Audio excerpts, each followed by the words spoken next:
Comment faire passer de la viande avariée pour de la viande fraîche? L'opération prend moins d'1 minute. Hop, j'enlève le verre dessus.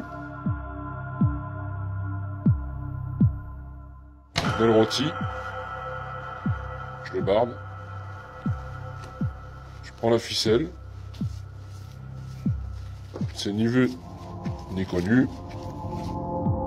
Faire passer de la viande périmée pour de la viande fraîche, c'est totalement illégal. Et pourtant, selon ce boucher, la pratique est répandue dans la profession. Vous faites des beefsteaks qui repartent à la consommation. Voilà. La plupart des magasins, ils remettent une date jusqu'à 5 jours, alors que la viande est déjà périmée. Tout le rayon boucherie peut être ainsi recyclé, des rôtis de bœuf aux saucisses. Et donc, on remalaxe le tout, on met des herbes de Provence pour atténuer le goût. Ça masque le produit. Et on a de la farce en vrac. Chez les bouchers, c'est un secret de polichinelle. Pour nous, c'est le point de départ d'une série de découvertes étonnantes. Des rayons de nos grandes surfaces au marché du dimanche, certains professionnels sont prêts à tout pour écouler leur stock de viande. En jeu, de gros profits presque sans risque. Voilà tout ce qui part à la revente. Après une mystérieuse indigestion, qui soupçonnerait son boucher?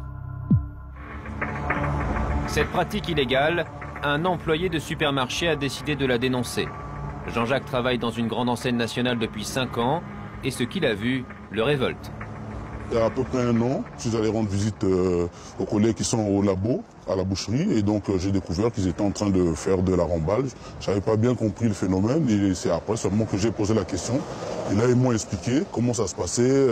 Même si je paye le prix fort, je considère qu'il faut dénoncer ces choses-là pour qu'il y ait une certaine salubrité dans le service qu'on doit rendre aux clients. Afin de prouver ces accusations, Jean-Jacques va tenter de filmer un flagrant délit de remballe dans le supermarché qu'il emploie. Il est équipé d'une caméra cachée.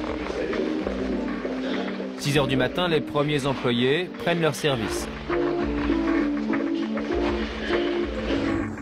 Derrière cette porte, le laboratoire de la boucherie. Comment se sont passées les fêtes? Sur la table, des dizaines de barquettes de viande périmées.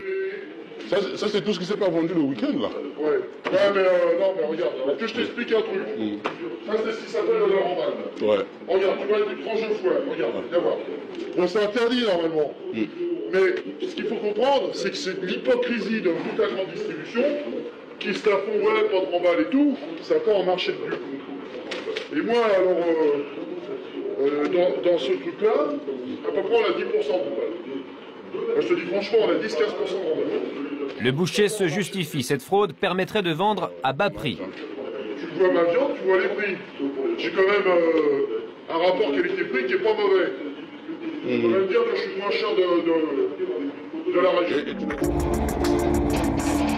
10 h, le magasin de Jean-Jacques est ouvert. Nous nous rendons à notre tour en caméra cachée au rayon boucherie.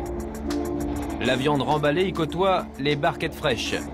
Difficile pour les clients de faire la différence. Elles portent toutes les mêmes dates d'emballage. Pourquoi certains bouchers trahissent-ils la confiance du consommateur? Notre intérimaire expert en découpe de rôtis et saucisses périmées tente de défendre ses confrères. En cause, selon lui, la pression sur les marges dans les magasins. Il y a la pression des patrons sur les responsables qui font qu'ils sont obligés de réemballer la viande pour avoir une bonne marge et faire des bons chiffres. S'il y a une mauvaise marge avec le temps, je pense que le responsable ne ferait pas long feu dans le magasin. Le chef boucher. Le chef boucher. Le chef boucher et le gérant de magasin risquent jusqu'à 4 ans de prison et 75 000 € d'amende si la remballe est prouvée.